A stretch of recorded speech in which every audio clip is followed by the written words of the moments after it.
You're about to play an unfinished level from The Last of Us Part 2.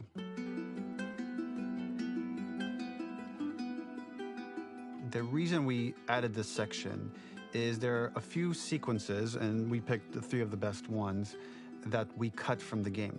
Often we build a game that's much bigger than what ends up being the final product. They were months away from being finished, but we wanted to give you an insight of what it's like when we built the game, because often we have this whole thing constructed and it doesn't have final art or audio or dialogue. And here you get to see the building blocks of what it's like when we first string a bunch of these levels together. This is the intro to the first deleted level, and this one is the roughest of the 3. We wanted to show more of how Jackson operates. So this is the festival where Ellie ultimately kisses Dina. This sequence would have come very late in the game as a flashback sequence while you're in the farm with Dina. And we wanted to show what is the rest of Jackson doing, and wanted to put on the stick, make it interactive. So you could see when you're outside, there are all these almost like carnival games that you can play. You could mix drinks, you could play with these kids that are playing a sort of clicker Marco Polo, sit down and listen to conversations. And all the different interactions were first or second pass, very, very early passes. The building blocks are there, but nothing is final. And ultimately, while we were very excited by this sequence, it's pretty fun and lighthearted. It just slowed things too much as we're barreling towards the end of the story at this point. So again, reminder, rough, missing audio, missing animation, missing gameplay tweaks, missing dialogue, but pretty representative of what it would have been. So enjoy.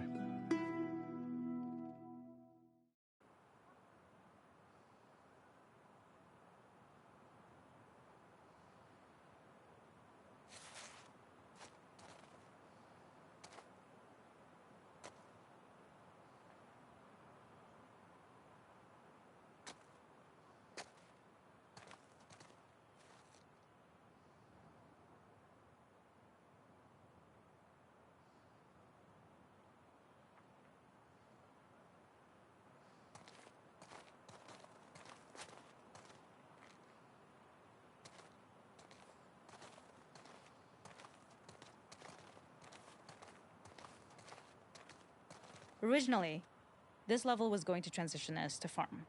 We would go all the way through to the dance, where Ellie and Dina share their first kiss. Then we would play through farm, and when Ellie plays the guitar at night, she would remember the Seth incident. So, the opening for this was a little tricky. We needed it to match at least a little what you might expect emotionally coming from prior beats, because we were already purposefully disorienting you in time and space. Remember, you just came from this huge fight. To jump straight into it would have been a little too jarring. After some back and forth, we rooted it in Ellie's nerves, calling back to her hands shaking in the theater. But this time, for a much more innocuous reason we'll find out later. She's nervous because she has a crush on Dina, who is the only reason why she's here at the dance.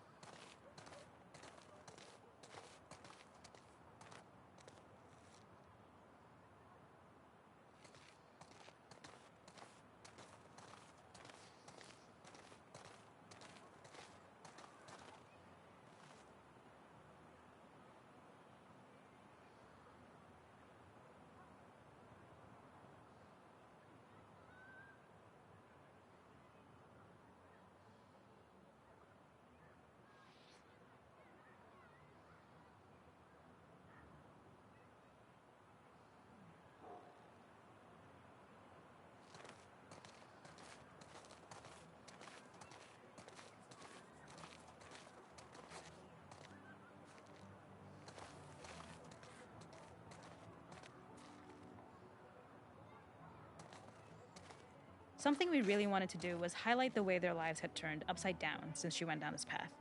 We had this idea of recontextualizing all of our usual gameplay mechanics that were designed for really violent ends. The workbench, door bashes, throwable weapons, and even the infected, which is my personal favorite. Peppered throughout the level are moments of levity or shared history, all the while seeing how happy and mundane they all were before her huge revenge odyssey.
It is not a festival without one of these throwing games.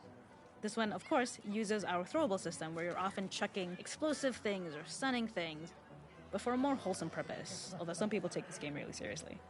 A fun aspect of this is if you did well, you could win a toy here. Ellie would place it in her pocket. If you had done this, you'd find the toy with JJ, the baby, later back at the farm. When we cut this, the toy made it through anyway because it was so cute. It is the same one you see on the tractor at the farm. Ollie the elephant.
This is one of my favorite sections because I think that it achieves both the slice of life aspect of Jackson while also being a stark reminder of how dark the world that they live in really, really is.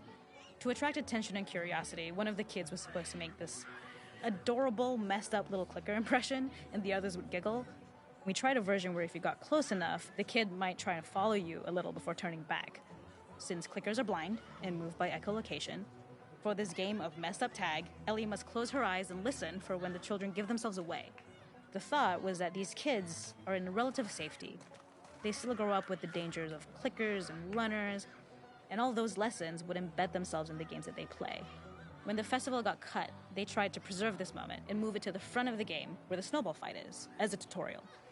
However, being in the headspace of a clicker doesn't really teach you how to deal with them. Eventually, it evolved, and they instead made the snowball fight, which was, I think, way more effective. For me, it's character illuminating that not only does Ellie know this game, she plays along. There's a familiarity with the kids that's really nice to see, especially because it's such a difference from the Ellie we see later, who has a sort of hollow normalcy that she's trying to get with JJ, but kind of fails.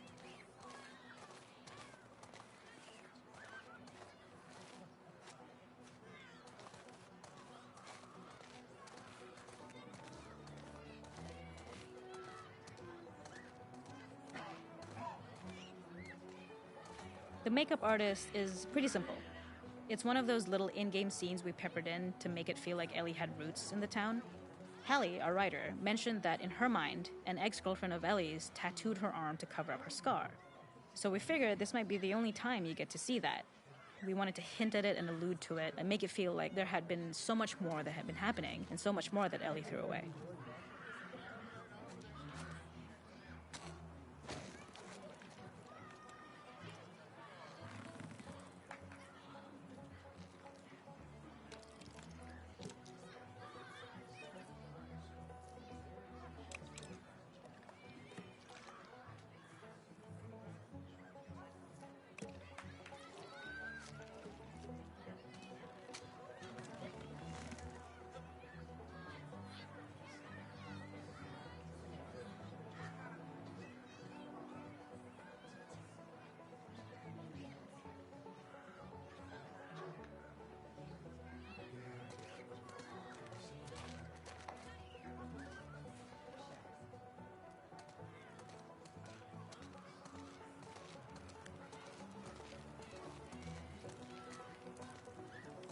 We use our workbench a lot to make a lot of things that kill and maim and hurt people.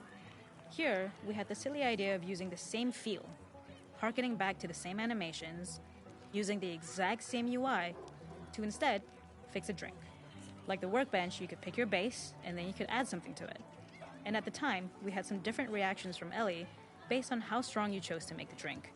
Something we wanted to prototype, though, before it got cut, was picking up some ingredients around to add, like a lime or maybe a bottle of someone's favorite whiskey or salt, like you were earning upgrades. We also toyed with having Ellie carry around the drink you made and occasionally sip it, psyching herself up to go talk to Dina inside because she's nervous. It got too noodly, though, because she would need to keep placing it somewhere before she did anything, so it would have ended up more trouble than it was worth.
In this second deleted level, which is an extended sequence of the sewers in Seattle, this comes on the heels of where Ellie goes into a building and she survives an attack by stalkers and gets thrown out of a window and gets swept away by the current. And then we cut this section that used to be there in the final game.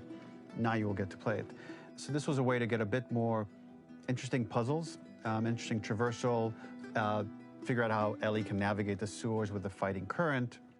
Ultimately, with a lot of these levels and these sequences, the reason why we cut them were for pacing purposes. But here it is for you in this very kind of raw form that part of it will feel finished, parts of it will feel like assets are missing as far as audio, animation won't be final. But it's a glimpse into what a game looks like when it's months away from finishing. Enjoy.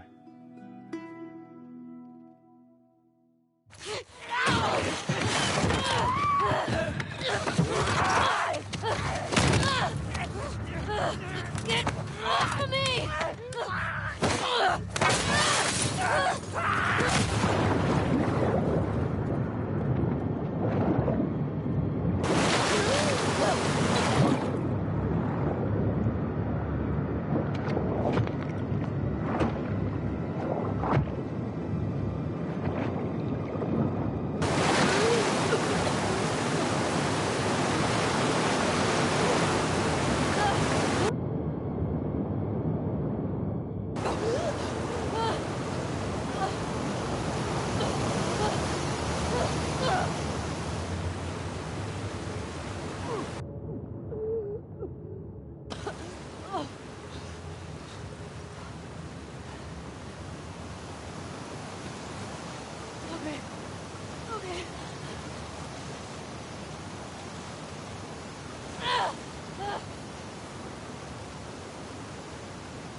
Seattle.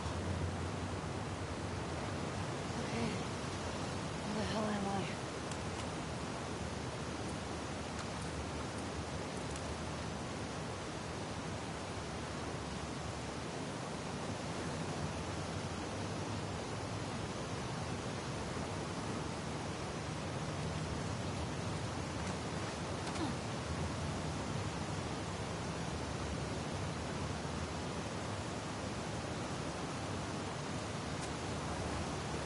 The ladder acts as an immediate goal for the player, but being able to climb out is not going to be so easy. To keep levels interesting and engaging, we alternate between positive and negative values the player experiences. Here, it's a positive to have found a ladder, but then a negative to discover it's not the solution. But then another positive to identify the next short-term goal of the doorway. By alternating between these opposing values, we give players what they expect, but not how they expect it.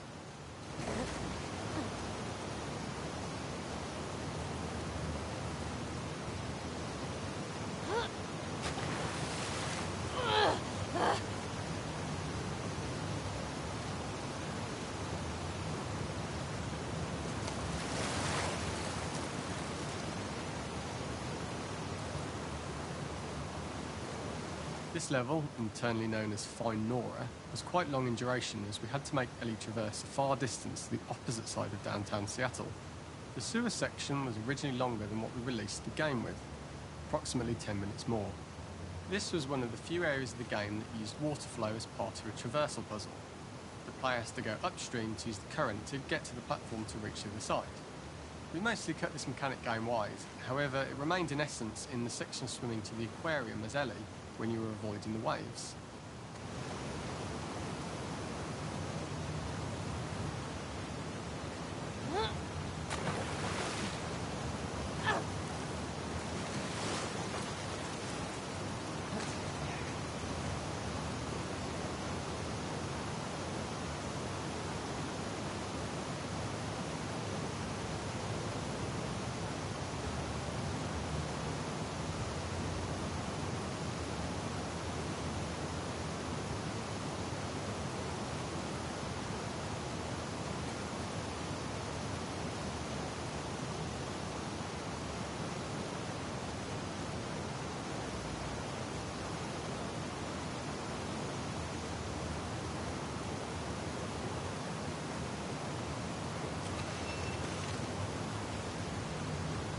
When players reach the doorway and enter into the room, they are faced with a dead end.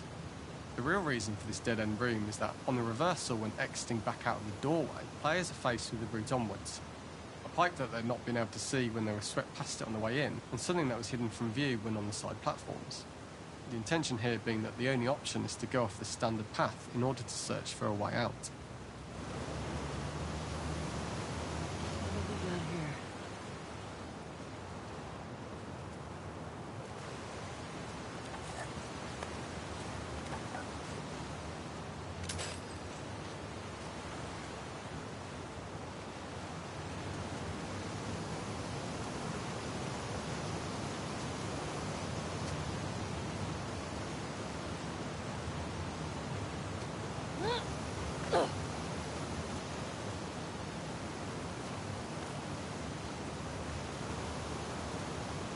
Get me the hell out of here.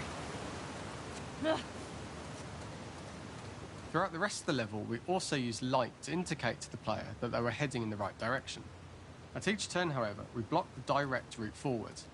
Players would know that they just have to keep finding alternative paths, promoting those feelings of being desperate and trapped.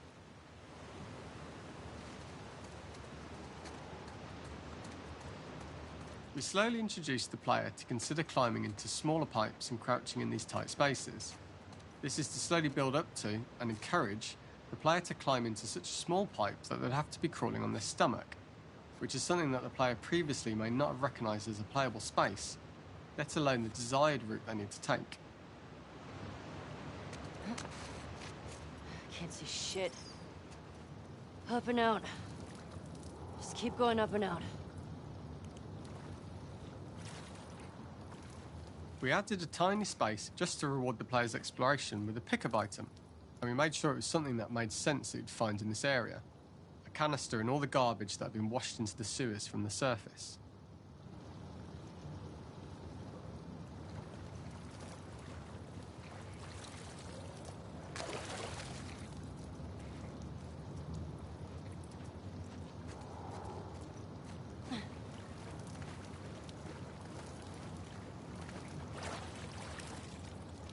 We loved the idea of making Ellie prone through a tiny, dirty pipe in order to get out, as it was a great opportunity to use our prone mechanic.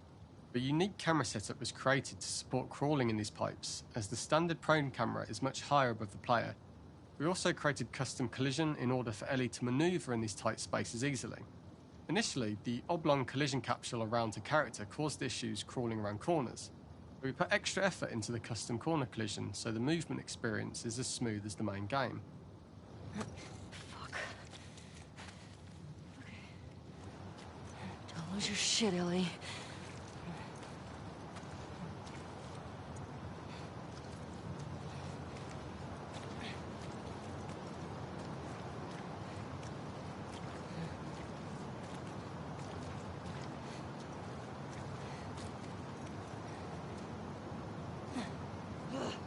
In order for the player to feel cramped, claustrophobic and desperate, we'd been enforcing the traversal mechanics that allow for a tight environment which promote these feelings. We introduced the use of the squeeze through so that we can keep the player feeling enclosed and tight, but without repeating the same geometry. Here we change from low ceilings with wider walls to high ceilings and tight walls to change up the spatial pacing and keep the level from repeating itself.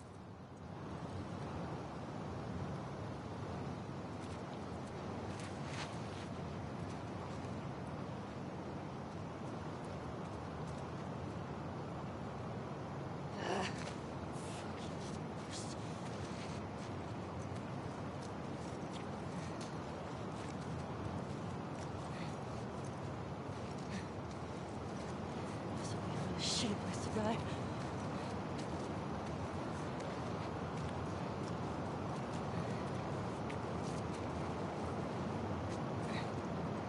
Originally, we had the waterline much higher here, so players had to swim through this tight tunnel. However, from watching user test feedback, it was occasionally causing people to discount the route entirely and turn back on themselves. So to avoid any risk of this happening in the final game, we present a lower water level so the tunnel is easy to see and commit to using. Although this isn't as impactful without the prone swim, it's the better decision as it means a smoother experience for the player with no backtracking frustration.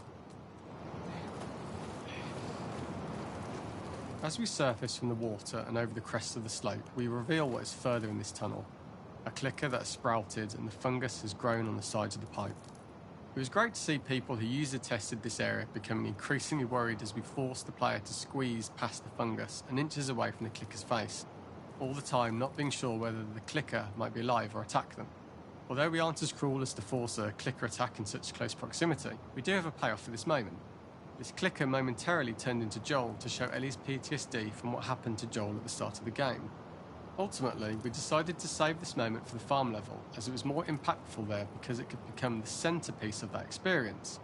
Whereas in the sewers, we weren't able to make it as much of a narrative point and give it the breathing room and reaction time that it deserves, given the tight space.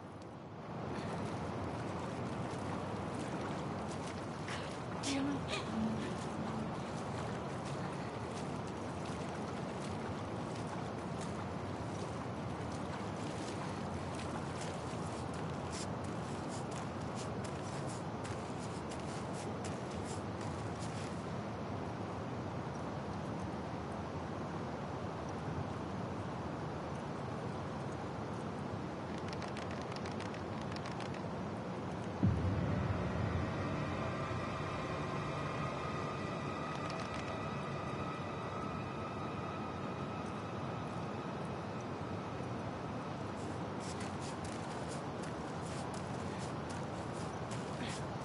Oh, shit!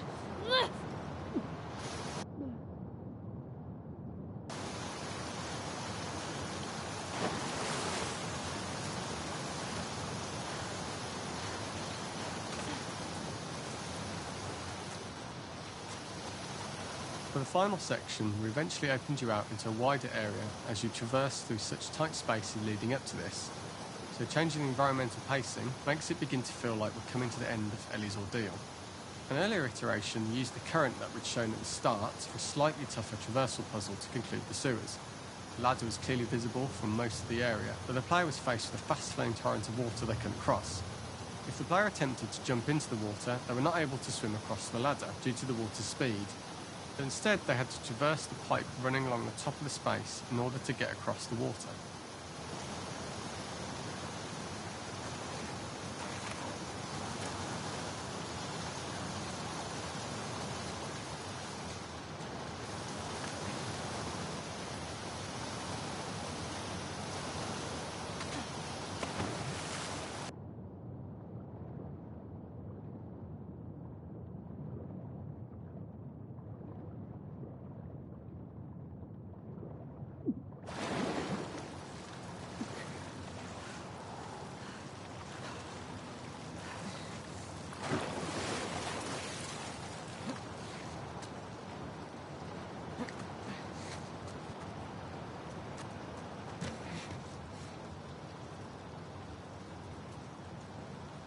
Using this pipe was retained in the iteration we shipped with, as it's the last of the extreme methods Ellie has to undergo in order to escape the sewers, and what she will go through in her pursuit of revenge.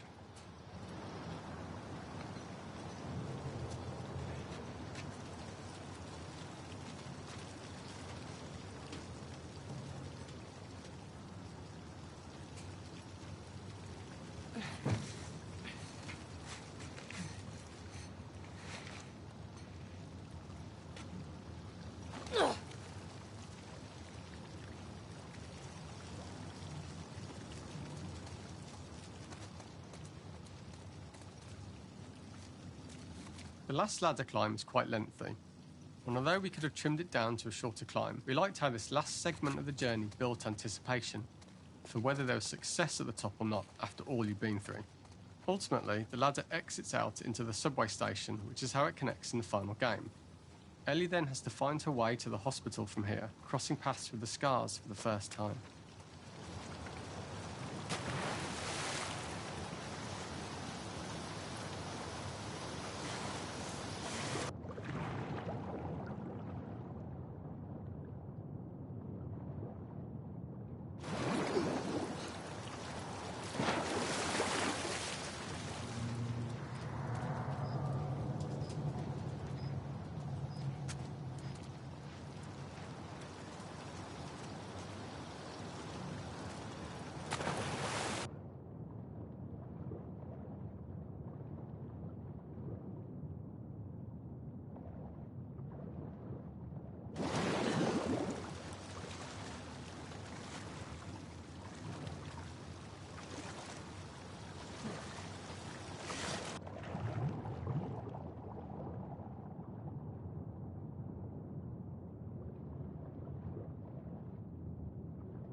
This is the first time we get to see stalkers that are embedded into the walls.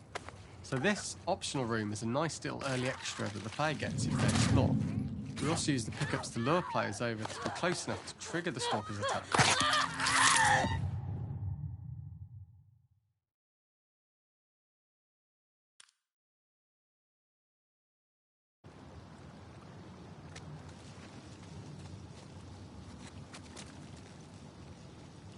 The last ladder climb is quite lengthy, and although we could have trimmed it down to a shorter climb, we liked how this last segment of the journey built anticipation for whether there was success at the top or not after all you've been through.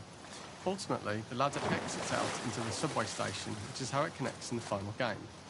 Ellie then has to find her way to the hospital from here, crossing paths with the scars for the first time.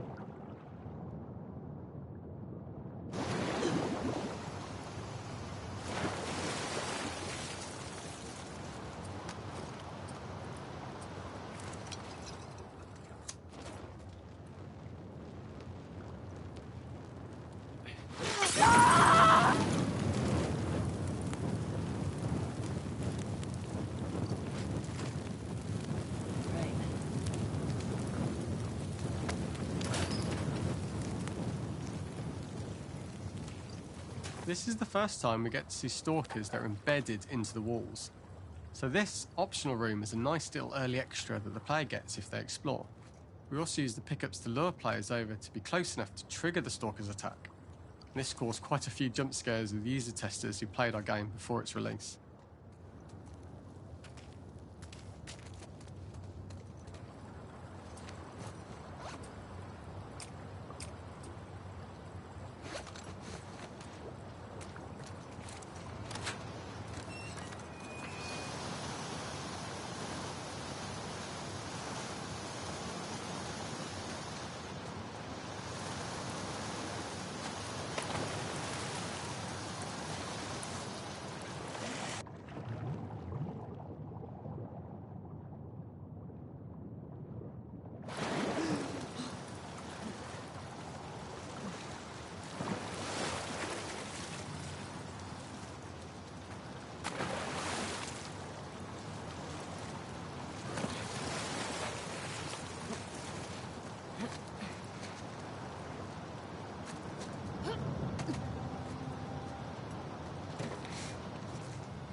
Using this pipe was retained in the iteration we shipped with, as it's the last of the extreme methods Ellie has to undergo in order to escape the sewers, and what she will go through in her pursuit of revenge.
For this third and final deleted level, what we call the boar hunt sequence, this was a sequence pretty late in the game. It was right after the whole Seattle Abby sequence where Abby spares Ellie.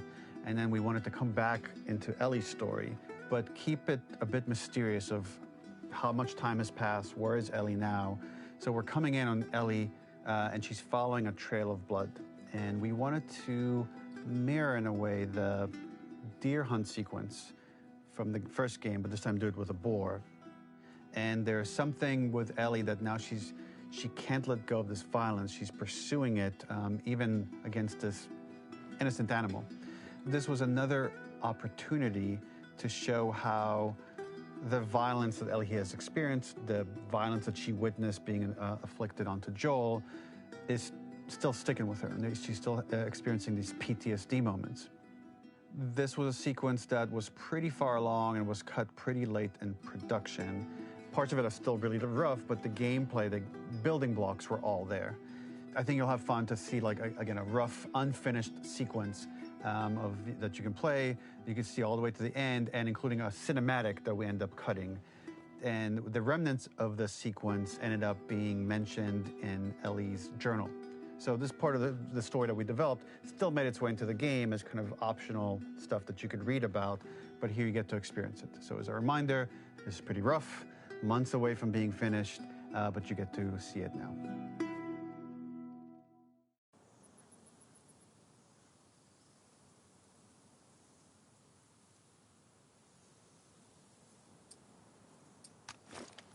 Where are you?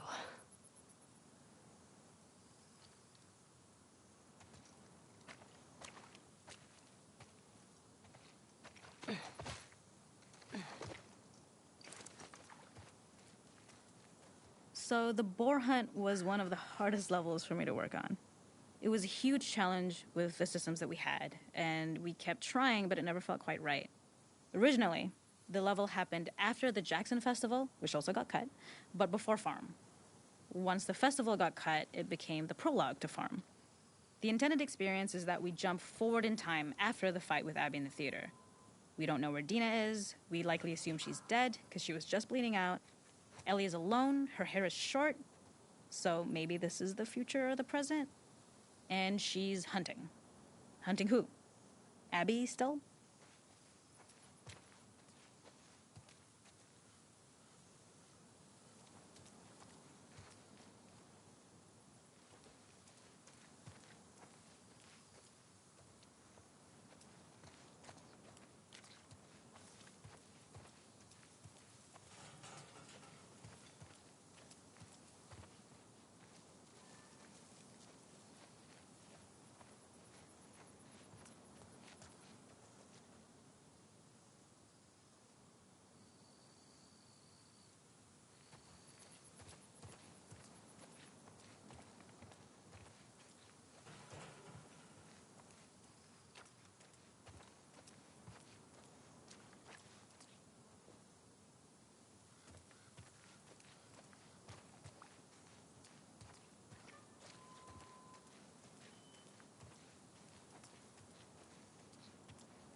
In early iterations of the fight, it was more arena-like.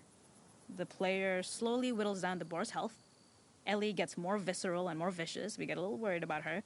As the boar gets weaker, more panicked, more feral, and we start feeling sympathetic to the boar was the hope. In all of these iterations, especially of these wider areas, it required custom AI and scripting to make sure it continued to feel organic as an animal, but we really needed it to do specific stuff. It needed to be able to close distances really, really quickly. It needed to charge to attack, but we wanted the feeling of hunting, so we needed to track it down from afar. And we also needed to discourage the player from attacking the boar when it's that close, or it would kind of turn into this melee kerfuffle. How do we do this in our world while keeping the boar believable?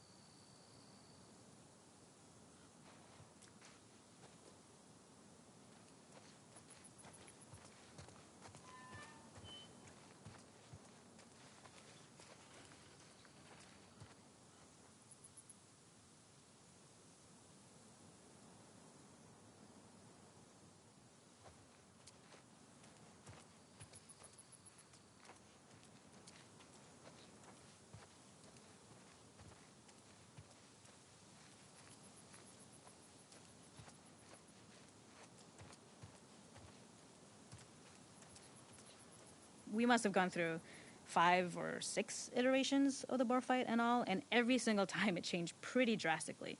We split it into clear phases, where one was like all long range. We tried another where you're getting close and you get the jump on it quite literally. You're jumping off of a rock to attack it. And then finally, we tried a bunch where you almost sort of go around a bunch of trailers and try and wrestle it. We uncovered after some time that taking down a boar over several phases felt very laborious and a little dramatic. It was comically long, it felt too boss-like, a little too gamey. We decided to cut the first few phases, and we opted for a cold open after the boar had already been hurt off-screen. So that allowed us to focus on feeling like we're closing in on prey and to introduce the boar when it was at its most dangerous. Already hurt, already feral, much too close for comfort. And so the thinking was it would bring us more into Ellie's mindset. Is this really hunting for food, or is she hunting for some other reason?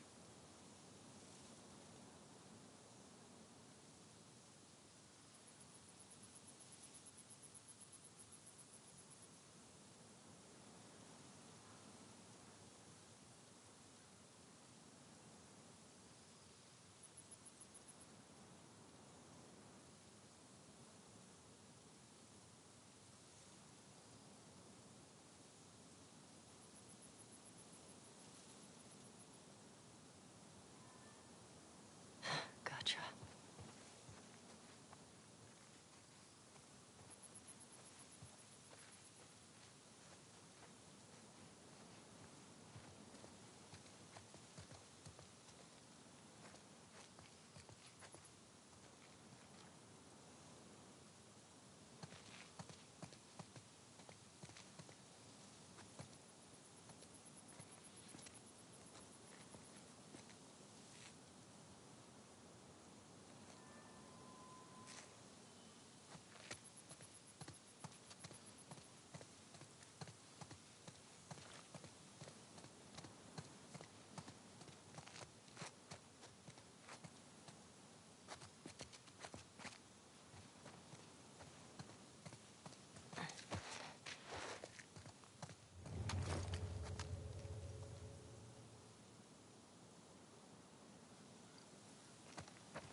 The gas station was built to highlight the boar's destructiveness.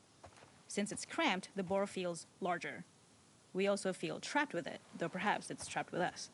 When it charges, it gets to us quickly, so we must be on our toes. This made it more aligned with Ellie's sort of hunting for trouble mindset.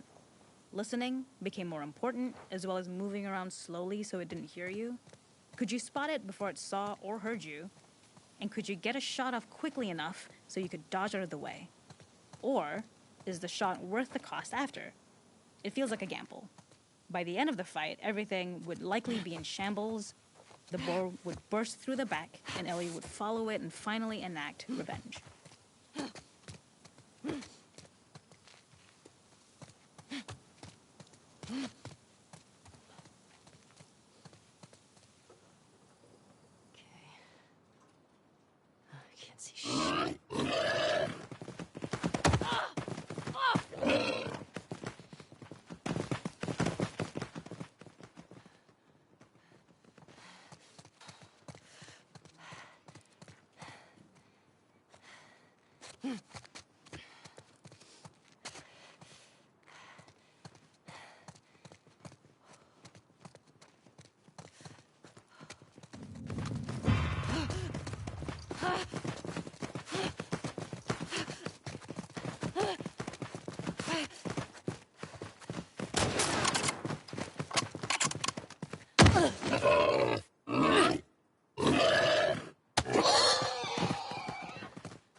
Nowhere to run.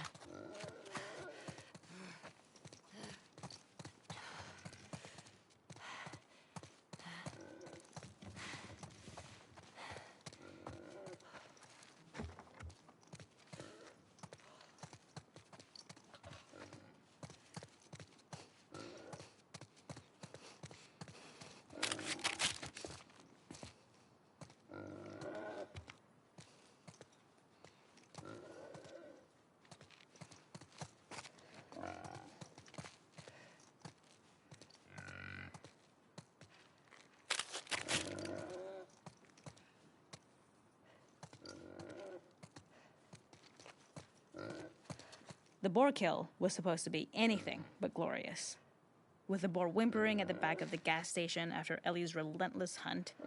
After this, hearing the drone that we kind of come to associate with Ellie's trauma, we would hard cut to the stream where she's washing her hands and holding rabbits that she hunted, about to return to Dina. And there would be no mention of the boar.